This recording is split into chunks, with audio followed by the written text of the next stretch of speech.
दो छोटे छोटे क्वेश्चन हैं। एक तो ये कि पिछले 3-4 साल में हमने कई नई नई थीम्स देखी हैं। प्लेटफॉर्म वाले शेयर चले, ईवी की थीम आई, एआई की थीम आई, इस तरह के थीम्स बाजार में आए हैं। 2025 की अगर हम बात करें तो आपके हिसाब से थीम ऑफ द ईयर क्या होगी?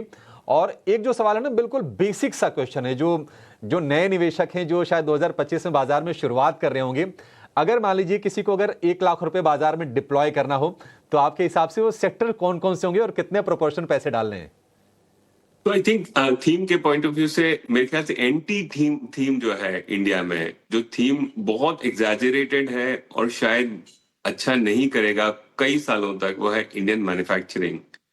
और उसका जो जो ऑल्टर ईगो है, वो सर्व इंडियन सर्विसेज, वो मेरे ख्याल से बहुत अच्छा भी किया है और बहुत अच्छा करता रहेगा। सो आई थिंक अगर मैं ब्रॉड थीम्स के पॉइंट ऑफ व्यू से देखूं तो इंडियन मैन्युफैक्चरिंग डिसअपॉइंट करेगा और इंडियन सर्विसेज, खास करके आईटी। फिर आप रूरल वर्सेस अर्बन थीम को अगर के लेवल पे डिवाइड करें तो most probably rural as a business काफी अच्छा करेगा, क्योंकि वहां पे मैक्रो की टेलविंड है थोड़ी बहुत। अर्बन और डिस्क्रेशनरी कंजम्पशन वीक करेगा। तीसरी तरीके से आप देख सकते हैं कि अगर करेंसी के थ्रू अगर नजरे से देखें तो जिन चीजों के अंदर वीक करेंसी से फायदा होता है, आईटी जैसे सेक्टर्स के अंदर, वहां बेहतरी होगी।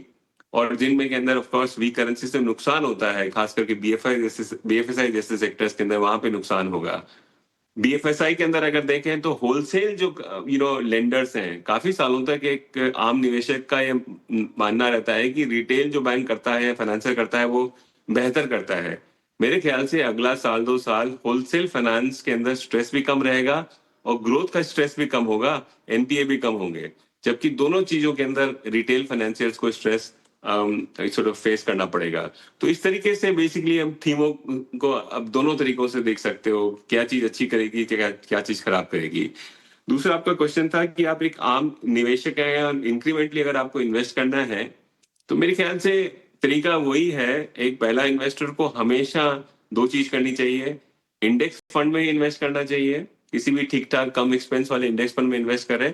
और दूसरा, एसआईपी के थ्रू इन्वेस्ट करना चाहिए। तो अगर आपको ₹1,00,000 इन्वेस्ट करना है तो उसको 1/10 करके 10-10 हजार रुपए करके आप पूरे अगले 10 महीनों के अंदर इन्वेस्ट। मार्केट ऑल इन जाने का नहीं है। ये मार्केट कोई पर्टिकुलर आप, क्योंकि पहली बार अगर निवेशक हैं तो कोई यूनिक थीम्स को पकड़ने का भी नहीं है। एक एवरेज इन्वेस्टर को जनरली इंडेक्स खरीदना चाहिए सबसे पहले। और बाकी अगर आप एक ट्रेडर हैं या फिर आप एसेट एलोकेटर हैं, तो उसके बारे में तो हम बात कर ही चुके हैं कि किस तरह से इस मार्केट को डिवाइड करके आप कुछ चीजों को पकड़ सकते हैं और कुछ चीजों को एक्चुअली अंडरवेट रह सकते हैं।